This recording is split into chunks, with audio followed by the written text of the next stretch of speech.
اور جن نیک بندوں کو اللہ کی الوہیت میں شامل کیا گیا، قیامت کے دن وہ لوگ انکار کر دیں گے، وہ ان کے خلاف گواہی دیں گے کہ اے اللہ یہ جھوٹے تھے، ہم نے تو تیری ہی عبادت کی تھی۔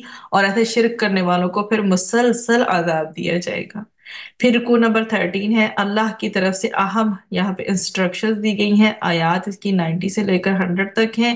اس میں جو سورۃ النحل کی آیت نمبر 90 ہے، یوزلی یہ جمعہ کے خطبہ میں اسے سننے کا اتفاق ہوتا ہے کہ بے شک اللہ سبحانہ و تعالیٰ عدل کا اور احسان کا اور رشتہ داروں کا حق ادا کرنے کا حکم دیتا ہے، اور اللہ تعالیٰ بے حیائی کی بات سے روکتا ہے۔ اللہ تعالیٰ بے حیائی کی بات سے، منکر کی بات سے، زیادتی کی بات سے تمہیں منع فرماتا ہے۔ بہت ہی کمپریہنسو مقام ہے یہاں پر، بہت ہی جامعہ قرآن حکیم کا مقام ہے۔